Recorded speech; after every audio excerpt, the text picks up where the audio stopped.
মানসিক ভারসাম্যহীন এক ব্যক্তি নিখোঁজ। ঘটনাটি ঘটেছে হুগলির খানাকুল বিধানসভার অন্তর্গত ছত্রসাল গ্রামের বাসিন্দা অষ্টমণ্ডল নামের বছর ৪৫-এর এক ব্যক্তি গতকাল থেকে হঠাৎই বাড়ি থেকে নিখোঁজ হয়ে যান।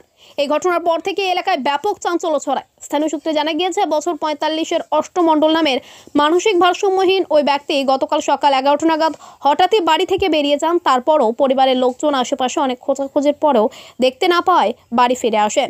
আজ মানসিক ভারসাম্যহীন ওই ব্যক্তির পরিবারের তরফ থেকে খানাকুল থানায় মিসিং ডায়েরি করা হয়। নিখোঁজ ওই ব্যক্তির পরিবার সূত্রে জানা গিয়েছে, ওই ব্যক্তির পরনে ছিল গোলাপি রঙের জামা ও ফুল প্যান্ট এবং গলায় গামছা দেওয়া। যদি এই ব্যক্তির কেউ খোঁজ পেয়ে থাকেন, স্ক্রিনে দেওয়া নম্বরের সঙ্গে যোগাযোগ করুন। কিভাবে হলো আমরা তো বলতে পারছি না। সে সকাল 11:30টার সময় মাঠে গেছিল, মাঠেতে বসেছিল, কিন্তু দেখেছে পাশের লোক সব দেখেছে মাঠে বসেছিল, কিন্তু তারপর থেকে যে সে কোথায় গেছে কেউ বলতে পারছে না। কালকে মানে 11:30 থেকে সকাল। অষ্টমণ্ডল, বাড়ি ছত্রসাল। থানায় এমনি অভিযোগ করা আছে, এখনো লিখিত করা হয়নি। এই যাচ্ছে করছি। হ্যাঁ, মাথার প্রবলেম তো আছে, চিন্তা তো হবে।